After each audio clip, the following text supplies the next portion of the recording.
Le ministre Grégoire Ohona, secrétaire général adjoint du comité central du parti, aurait porté plainte contre le maire de Ngomezapa, également membre du RDPC. Le ministre du Travail a accusé Bleu Régine Tsungi de diffamation. Désolé de vous interrompre, ce rapport peut contenir des commentaires soumis au choix de l'auteur. S'il vous plaît, si vous êtes nouveau sur cette chaîne, veuillez vous abonner et activer la cloche de notification. De cette façon, vous serez averti lorsque nous publierons de nouveaux rapports sur cette même chaîne. Merci. Selon l'avocat du maire, Grégoire Ohona a imputé la responsabilité aux élus locaux d'une cassette audio circulant sur les réseaux sociaux accusant le ministre d'être le propriétaire du lac artificiel où s'est déroulé le drame de Mankolo. Cet incident a intensifié les tensions déjà existantes entre les deux hommes politiques. Régina Zongi. Selon l'avocat du maire, l'objectif du ministre était d'éliminer le rival perturbateur en l'envoyant en prison. Cependant, les avocats de Bleu Régine Tsungi ont catégoriquement rejeté ces allégations, affirmant que Grégoire Ohona tentait un coup d'État pour arrêter la réunion municipale et empêcher Madame Tsungi d'exercer ses fonctions de maire de Ngomezapa. La tension entre Grégoire Ohona et Bleu Régine Tsungi a commencé par une dispute complotiste.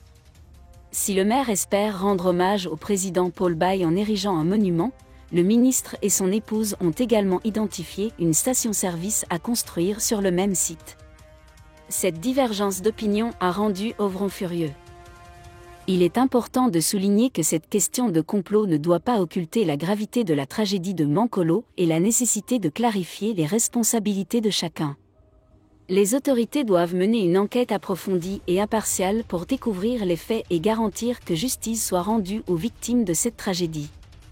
Le commissaire de zone de Paul Biya, dont l'extraordinaire richesse suscite l'inquiétude, a décidé de mener une enquête approfondie.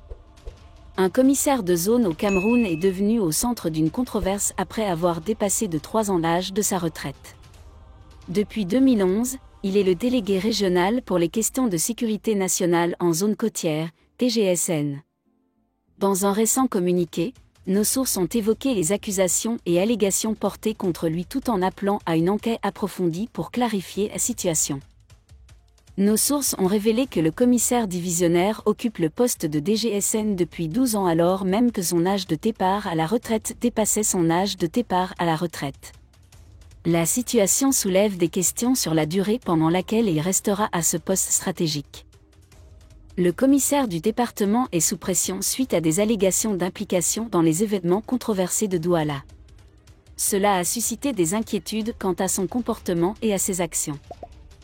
Elle a mentionné que le commissaire divisionnaire a interrogé le président Kanto, leader de l'opposition, de l'éducation et des carrières universitaires. Cette accusation semble être une tentative de discréditer l'opposition politique. Le commissaire divisionnaire a été décrit comme possédant un grand nombre de biens immobiliers, ce qui lui a valu de faire preuve d'arrogance et de magnanimité envers les autorités de Yaoundé. En 2019, le commissaire du département aurait été condamné à une amende mais non à une peine de prison pour détournement des biens de l'entreprise. La situation soulève des questions sur le traitement des élites dans le système judiciaire. Nos sources réclament une enquête approfondie sur les allégations portées contre le commissaire du ministère. Il a également demandé que ces déclarations de patrimoine soient rendues publiques et que ceux qui propagent de fausses accusations soient poursuivis. Des accusations graves et controversées sont portées contre les commissaires départementaux concernés. Une enquête transparente et impartiale est nécessaire pour découvrir la vérité. La situation met également en évidence la nécessité d'améliorer la transparence et l'intégrité des institutions camerounaises. Merci d'être resté avec nous jusqu'à ce point, comme toujours pour promouvoir la liberté d'expression. Laissez vos opinions à ce reportage dans la section commentaires ci-dessous. Si vous avez aimé cette vidéo, merci de liker, partager, commenter et surtout vous abonner à la chaîne. Et on se retrouve très vite pour une prochaine vidéo.